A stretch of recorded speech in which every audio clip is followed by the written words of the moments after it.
मसला नहीं। आपको आवाज़ आ रही है अभी? हाँ जी, अब मेरी आपको आपकी आवाज़ आ रही। क्या हाल है, हाँ, कैसे हैं आप? एक्चुअली मैं मोबाइल फ़ोन पे हूँ, मैंने अभी लैपटॉप नहीं खोला, मेरा फर्स्ट टाइम आपके पास मैं आ रहा हूँ और मैं आपको रेगुलर सुनता रहता हूँ और आप काफ़ी जो है ना माशाल्लाह आपका बहुत नॉलेज है और आपके साथ मैं जो सबसे ज़्यादा मुतासिर हुआ हूँ, वो सेबेस्टियन निग्रा से हुआ हूँ। हाँ जी, हाँ जी। वो जो बात करते हैं और वो जितनी डिटेल में जाते हैं, शायद मैंने आज तक इतना कोई लॉजिकली बंदा नहीं देखा। मेरी हुँ, तरफ से उनको जो है ना ये एक मैं उनकी तारीफ़ कैसे करूँ अभी, लेकिन मेरी तरफ से उनको एक तहनीत का पैगाम पहुँचाइए कि आप जो बात करते हैं, जिस लॉजिक से करते हैं, वो बहुत हुँ, ही जचती है और मैंने देखा है कि बहुत से लोगों के पास उनकी किसी बात का कोई ख़ास जवाब नहीं होता, बजाए इसके कि वो आएँ-बाएँ करते रहते हैं। हुँ। और उसके बाद फिर मैं आपसे भी काफ़ी मुतासिर हूँ क्योंकि जो आप बातों के दौरान उनको सर कहते हैं, इसका मतलब ये है कि वो शायद इस मैदान के ज़्यादा मंजे हुए हैं, जिसकी वज़ह से आप भी उनकी इज़्ज़त करते हैं। डेफ़िनेटली इस इसी तरह बात से। हाजी मस्त साहब भी मुझे काफ़ी इंस्पायर करते हैं। लेकिन हुँ, आप आपके साथ अ, वो बिटर जो क्या नाम है उनका? बिटर आप बोलते हैं उनको? भाई आते हैं और भी। Bitter truth. हाँ जी, बिटर ट्रूथ। तो हुँ, हुँ। लॉजिकली वो भी बहुत अच्छा बोलते हैं, लेकिन मैं अभी आज तो हाँ, मगर सेबेस्टियन निग्रा पे सब्सटेंशियल बात निगरा करूँगा जैसे कि कोई नहीं है। ये भी पाकिस्तान से है ना? हाँ जी, हाँ जी, पाकिस्तान से हैं। अच्छा, यो ये भी यूएस में होते हैं? नहीं, मुझे ये नहीं पता कि किधर होते हैं, ठीक है? अच्छा नहीं, और कोई ना बात ऐसी नहीं, बातें पूछी जाती ये हैं। ज़रूरी भी नहीं है, मैं ऐसा वैसे ऐसे मतलब बाय द वे पूछ लिया मैंने। मैं तकरीबन 1-2 माह से सुन रहा हूँ, हारिस सुल्तान को भी मैंने सुना है, लेकिन हारिस सुल्तान जो जिस ट्रैक पे चला जाता है या जिस तरह की वो लोरियों की तरह जो है ना वो भोंडे मज़ाक करता है, मैंने उसको अनसब्सक्राइब कर दिया है। आपकी जो लॉजिकल बातें होती हैं, वो ज़्यादा अच्छी लगती हैं मुझे। ठीक है, हुँ, बाज़ औक़ात लोग ऐसे आते हैं, जिनके साथ आपका भी जो है ना वो थोड़ा बात करना ज़्यादा आसान नहीं होता, लेकिन बहरहाल आप उनको किसी न किसी तरह एंटरटेन कर लेते हैं। तो ये एक बहुत प्लस पॉइंट है आपका जिसकी वज़ह से लोग आपको जो है ना देखते हैं, सुनते हैं। तो एक इसी ज़िम्न में मेरा एक छोटा-सा क्वेश्चन था, गालिब भाई जी, अगर आप जवाब देना चाहें तो? जी, जी, पूछें। जी, गालिब भाई बात ऐसा है कि मैं जब ये नेचर को देखता हूँ, इंसान को तो चलो एक बहुत कॉम्प्लेक्स चीज़ है। जब नेचर को देखते हैं तो ये फूल, पौधे मतलब हर किस्म के प्लांट्स, एनिमल्स तो ये क्या इनकी क्या मतलब है एवोल्यूशन कि इनको कहाँ से लेकर आई है? ऐसा हकीकत में कि अब ये थाउज़ेंड्स, मिलियंस में जो है ना ये स्पीशीज़ भी हैं, प्लांट्स भी हैं। तो ये कैसे जो है ना ये इस तरह वजूद बख्शा गया, ये सब चीज़ें कैसे वजूद में आ गई? देखें, जब ज़िंदगी ज़मीन पे शुरू हुई होगी, तो हम ये जी, जानते हैं कि एक ही स्पीशीज़ होगा किसी माइक्रो ऑर्गेनिज़्म का। जी, जी। फिर कोई मिलियन साल लगे होंगे, शायद मिलियन ना लगे हों, कोई 100,000 साल लगे हों, कोई 2, जी, 3, 4, 10, 15, 20 स्पीशीज़ बने होंगे। 1 जी, से 2 बने हैं तो थोड़ा मुश्किल था, जी, 2 से 4 बनना उससे आसान है। जी, 4 से आपको पता है कि आज ज़मीन के ऊपर कम से कम भी कोई 10 मिलियन स्पीशीज़ हैं, ठीक है? और जी, जी, बैक्टीरिया का और माइक्रो ऑर्गेनिज़्म के तो पता नहीं कितने होंगे। जी, जी, तो अब बात ये है कि ये 1 से 2 बनना तो मुश्किल था, मगर 2 से 4 बनना उससे आसान था, 4 से फिर 8 बनना उससे आसान था। फिर आगे जी, उससे लॉगरिथमिक है ना, जी, तो जितने स्पीशीज़ ज़्यादा होते जाएँगे, उतने फिर उनसे ज़्यादा मज़ीद डाइवर्सिटी क्रिएट होती जाएगी, उतने ज़्यादा और स्पीशीज़ बनेंगे और बनेंगे। तो मसला ये है मतलब कि इसको हुँ, यहाँ मैं सॉरी मैं काट रहा हूँ आपकी बात, इसको ये समझा जाए कि ये बिगिनिंग में बहुत कम जो है ना इस तरह के आइटम थे जो बाद में मल्टीप्लाई होके मुख्तलिफ डायरेक्शन में गए और मुख्तलिफ हाँ, चीज़ें बनती गईं। हाँ यही जी, मतलब कहना चाह रहे हैं ना आप? एग्ज़ैक्टली मैं यही कहना चाह रहा हूँ। जी।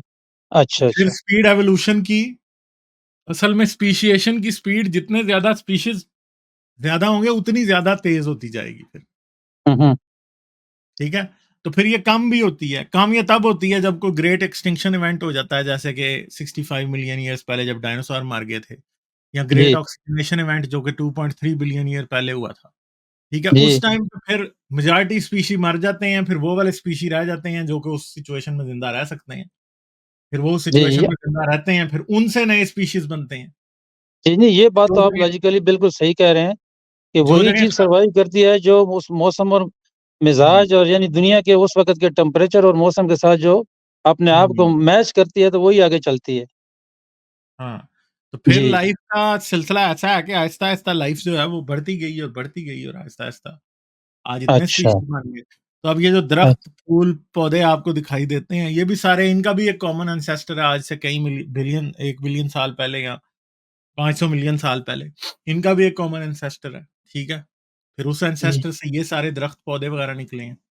हमारा भी एक अच्छा कॉमन एंसेस्टर है, इनके साथ इ भी हमारा एक कॉमन एंसेस्टर है, ठीक है? जी, इसमें एक छोटा-सा ज़िमनी सवाल और है मेरा, वो हुँ, ये हुँ। है कि अब ये जो एवोल्यूशन है ज़ाहिर है ये इतने स्लो प्रोसेस से हो रही है कि हम अपनी 100-50 साला ज़िंदगी में तो उसकी कोई शक्ल देख नहीं सकते सिवाय इसके कि हम एक चीज़ वो हुँ, ऑब्ज़र्व कर रहे हैं, वो ये है कि हम जो इंसान के ज़हन का जो इवॉल्व हो रहा हुँ। है ना, जो टाइम पीरियड है, वो हम पिछले 100-50 साल में जो देख रहे हैं, वो वाक़ई बता रहा है कि एवोल्यूशन जो है ना, वो स्टिल जो है ना, वो अपनी एक डायरेक्शन में चल रही है।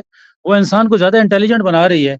जैसे भी आप 100-50 साल पीछे चले जाएँ, तो मुझे नहीं लगता कि इंसान को जो आज की चीज़ें मौजूद हैं, हक़ाइक़ में मौजूद हैं, उनके बारे में हुँ। कोई सोच भी हुई होगी।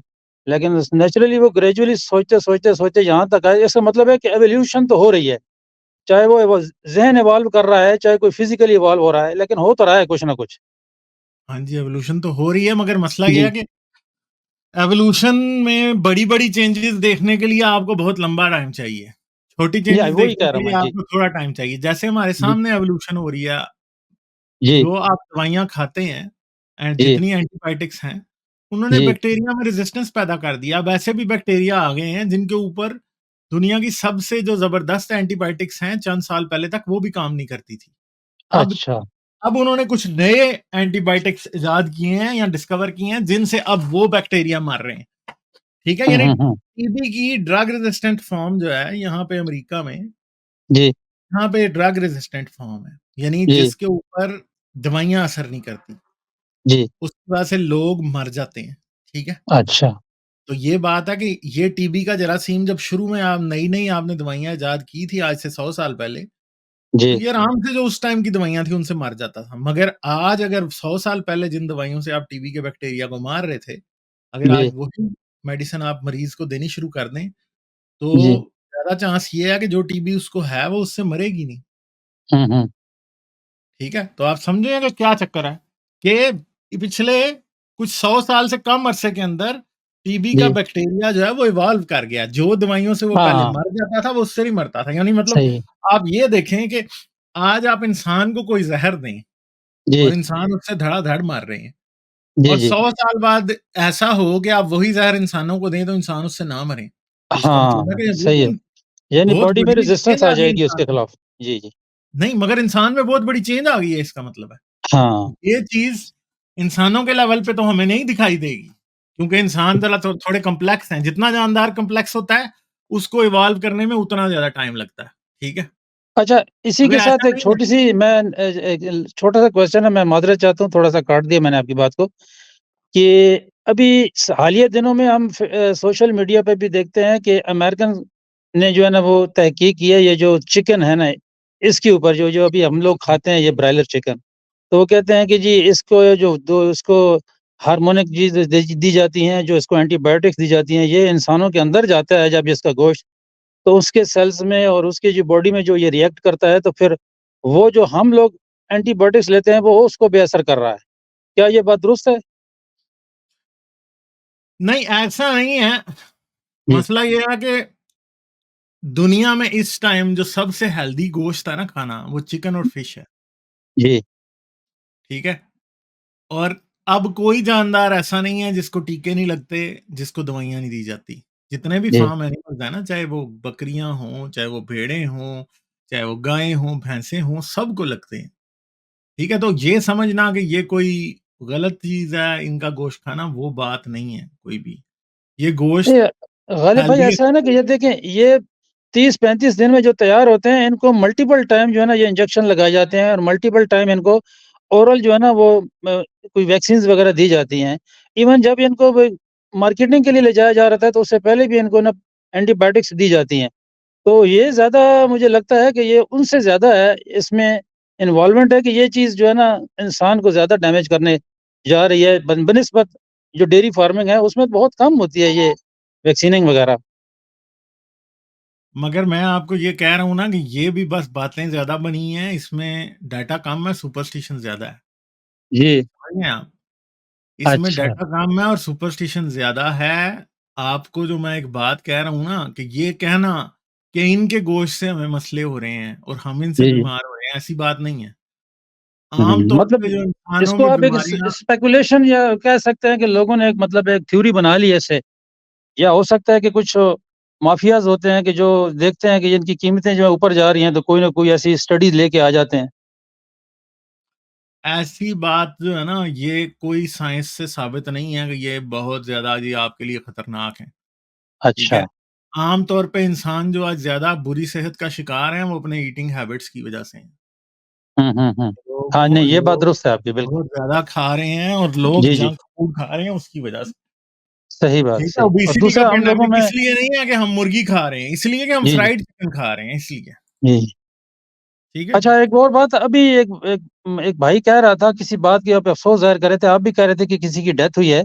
तो ये किसकी डेथ हुई है आप बताएँगे? यार वो हमारे एक भारत से एक हमारे यूट्यूबर हैं ह्यूमन विद साइंस, वो भी जी, रैशनल जी। यूट्यूबर हैं, अच्छा। उनकी डेथ हुई है संडे को। अच्छा, अच्छा, अच्छा। हाँ, चलें जी हम फिर बस जो है ना उनको कह सकते हैं कि वो रेस्ट इन पीस ही कह सकते हैं हम और क्या कह सकते हैं उनके लिए। बस चलें एक ठीक आदमी है, ने आना है, ज़िंदगी भी उसने गुज़ारनी है, बस किसी ने पहले चला जाना है, किसी ने बाद में। तो ये हुँ, तो सिलसिला चलता ही रहेगा। बहरहाल गालिब चलें भाई बहुत अच्छा लगा आपसे बात करके और मैं गाहे-बगाए आता रहूँगा, फिर आपसे मेरी बातचीत चलती रहेगी लेकिन एक तामीरी अंदाज़ में।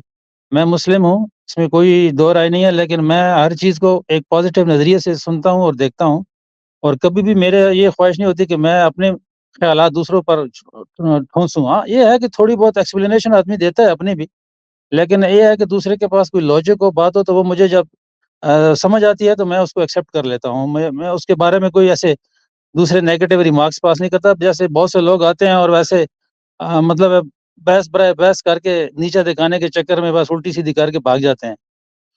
चलें ठीक है, फिर बहुत जी, शुक्रिया, फिर आइएगा आप। Okay. Thank you very much जी। Thank you. और एथिकल डिस्मल ने कहा, why evolution stopped at human, why some people don't have 4 legs, why we can't fly, why we don't have wings. भैया आपको किसने कहा है कि एवोल्यूशन इंसान पे रुक गई है? आज से अगर आप 1 लाख साल बाद चले जाएँगे, तो हो सकता है इसी इंसान में से 2-3 स्पीशीज़ निकल आए हों डिफरेंट, ठीक है? हो सकता है ज़्यादा निकल आए हों। और दूसरी बात है कि आप क्यों समझते हैं हर स्पीशीज़ की एवोल्यूशन की एक डायरेक्शन होती है। इंसान की एवोल्यूशन की डायरेक्शन ज़्यादा इंटेलिजेंस की तरफ थी, ठीक है? आप अगर देखें तो इंसान का दिमाग बहुत बड़ा है। कुछ जानदारों के पर बहुत बड़े होते हैं, वो उड़ सकते हैं। कुछ के दाँत बहुत बड़े होते हैं, वो शिकारी होते हैं। किसी का जिस्म बहुत बड़ा होता है, कोई किस तरह का होता है, कोई किस तरह का। हर एक जानवर का कोई ना कोई डिफाइनिंग चीज़ होती है, जिस डायरेक्शन में उसकी एवोल्यूशन जा रही होती है। इंसान की एवोल्यूशन इंटेलिजेंस और ब्रेन और सेरिब्रल कॉर्टेक्स की एवोल्यूशन इंसान का डिफाइनिंग फैक्टर है, ठीक है? तो ये बात है। तो इसका मतलब ये नहीं है कि जी हमारे पर कल को निकल आएँगे। भाई जब हमारी डायरेक्शन ही दिमाग की एवोल्यूशन की तरफ जा रही है, हमारे पर तो नहीं निकलेंगे ना। पर तो उनके निकलेंगे या 4 टाँगें उनकी निकलेंगी जो जानवर ऑलरेडी उस पाथ की तरफ इवॉल्व कर रहे हैं, ठीक है? लाइक, शेयर और सब्सक्राइब करना मत भूलें। इसके साथ-साथ आप मेरे चैनल को पेट्रियन पर सपोर्ट कर सकते हैं।